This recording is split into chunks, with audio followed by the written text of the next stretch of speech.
Hey guys, Blonde Asino or Toxic is here, and today I'm going to be talking to you guys about how to farm astrogems very efficiently. So before I do that, I am going to show you guys something in my astro guide. It is, look at that, wait for it, look at all this stuff. Yeah, it is completed pretty much at the Nat 2 section.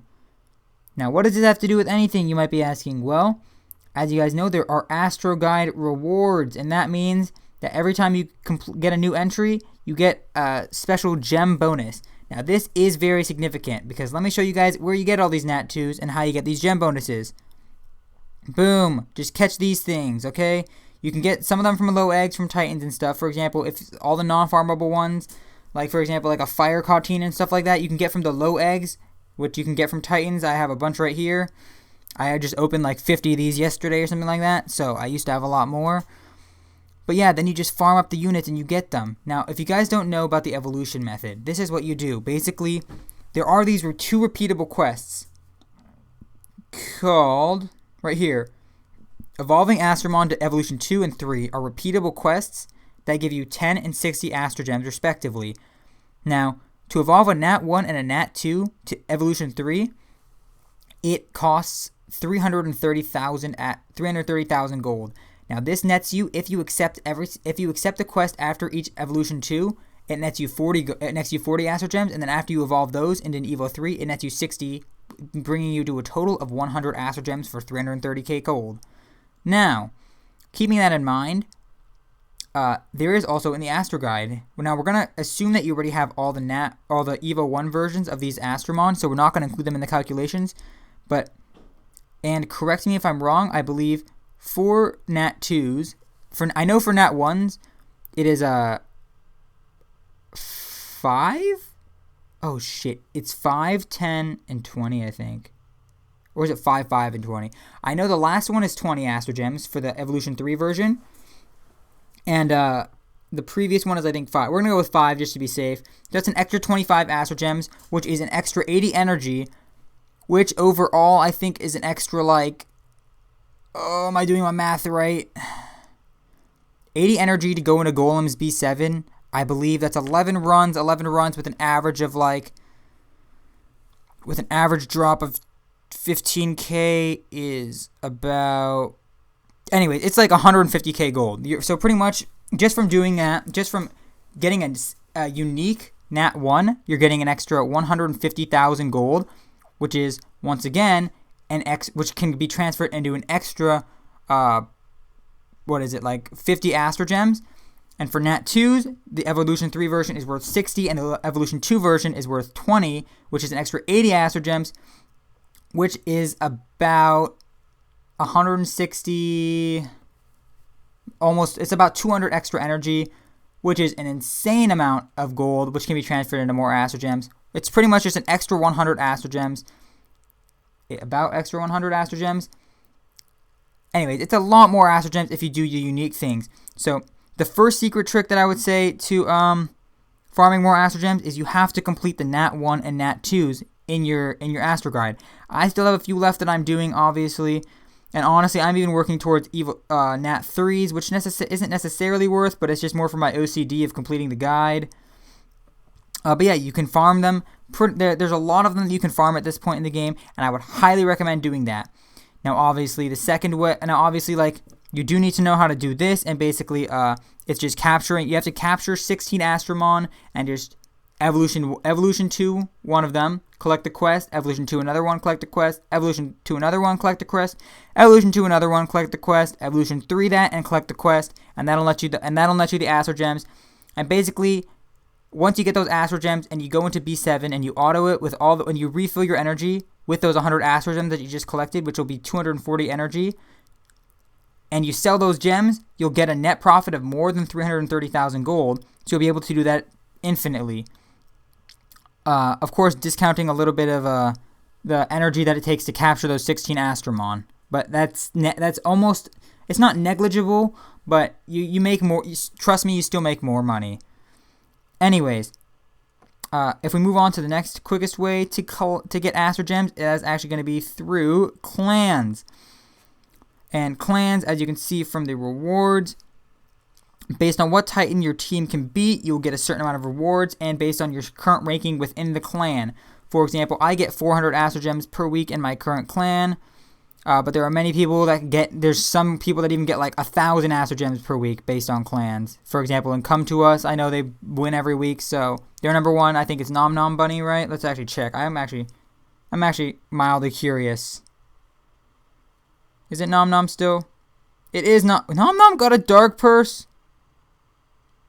Oh my god, he's first by a long shot. Holy crap. Anyways, yeah. So that's the second way.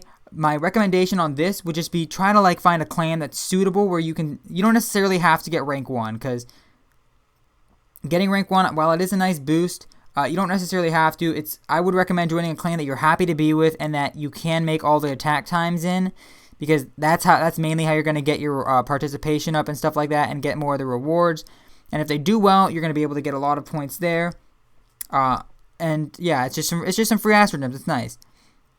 The third way is through Astromon League. Obviously, Astromon League, I know a lot of people are getting sick of it and stuff, and just actually have stopped trying, but it is a lot of free gems per week.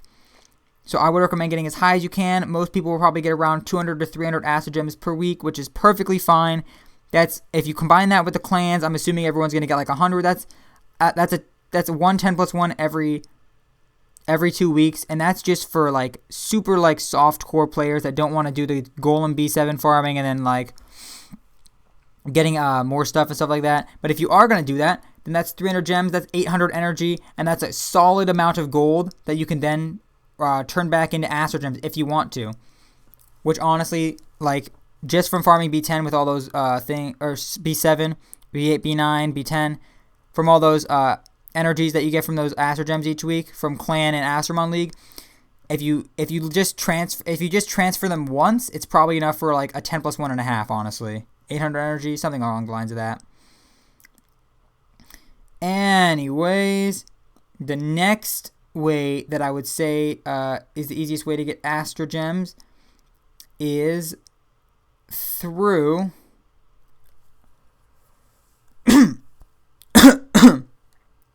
I'm sorry, I have a little bit of a cough right now.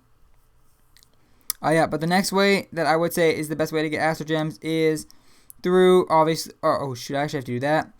But what's it called? It is through just doing these miscellaneous quests. And what this means is if you see these quests, for example, they're pretty much all repeatable. There's 3 in specific that are very good. Number 1 is finding Nez. You want to find Nez every single time because number 1, Nez is 3 free astrogems, and that can rack up if you find it every day. That quest gives you 100 astrogems for free. Number 2 is summon 30 astromons using soul stones. Again, ridiculously easy quest to do. You just have to summon them using soul stones. 100 astrogems per day, so that means like doing kilobat dungeons can be pretty profitable in my opinion. And this one is summon 50 astromons versus via rebirth. So instead of release, I know a lot of people like to release Nat 3s and stuff like that, or like save them and stuff like that and save room, and then like they hoard them and they don't farm any more Nat 3s. Instead of doing that, definitely rebirth and aim to do that quest like anytime you can. Obviously, like if you don't need the monsters, I guess it's worth still saving for the next rebirth. But still, that's a solid way to get astrogems just by completing more repeatable quests and stuff like that. Anyways, I guess that's all. I pretty much just wanted to get it out there that completing the Astro Guide is the best way to do it. And also, I wanted to explain a little bit more because I know there's a lot of newer players that kind of watch my channel for information. I kind of wanted to explain the farming method. I will explain it right now a little bit more. Basically, this is what you do. So let's say right now I have 90 energy, okay? Now I would go in and farm Golems B7. Actually, I'm going to use there we go. So say I go in and farm Golems B7. I do that like all these times. I do that 20 times. I get 20 gems. All right. Let me see if I actually do I have a... All right, look at this. I sell... Oh, shoot. Now I go through and I sell all these gems. I think this was actually 20. 1, 2, 3, 4, 5, 6, 7, 8, 9, 10, 11, 12, 13, 14... 15, 16, 17, 18, 19, 20. Oh, this is a little more than 20. 20, 22. Oh, shoot. Keep that one. 22. So I sell 22 gems, okay? This is pretty much an auto battle times 20. Like, that's 305,000 gold. Now, we have to think about that. 305,000, that's pretty much, let's just round up a little bit and call that 330k. 330k is enough for 100 astrogems. How much is 20 times auto? It's not even 60 astrogems. It's like 50 astrogems. 50 astrogems, because if you do the math, getting 140 energy is 140 energies. 210 is 2 refills, but at the same time, number 1, you're regenerating energy during that time, and number 2, it's 160 that you get from 60. So we're just gonna call it 100. We're just gonna call it 50 astrogems. So you spend 50 astrogems on energy, and you get 100 if you can what's it called? If you go into the story mode, like I said, and you farm 16 of these cartines, say we're wood cartines, you farm 16 of them. You do the evolution thing. Here, let me see if I have 16 of that things right now. I don't think I do. No, I don't. But yeah, that's the premise of it. You just farm 16 of them. You evolve them. You collect the quest. Boom, collect. Okay, well that's not really a collect button right now. And then you get 100 astrogems. So you pretty much just if you can auto golems B7 or 8 or 9, you're literally just doubling your astrogems just with a little time and effort. And that's how, if you guys see my videos, how I always have like some random amount of astrogems. Sometimes I'll be farming them. Sometimes I'll be hoarding my astrogems. Sometimes I'll be like farming for more astrogems. Sometimes I'm too lazy to. And yeah. So that's like basically a way you get like unlimited energy in this game. You get unlimited astrogems in this game. You have to put in the time and effort. There's not really a bigger secret than that, I guess. Besides just doing those other repeatable quests in like clans and arena are more of like a bonus, to be honest. But I still like to include them in. Anyways, a little bit of a shorter tips video, since I know a lot of newer players don't know this and needed a place to find it and stuff. But thank you guys for watching, and I'll see you guys in the next video. Peace out.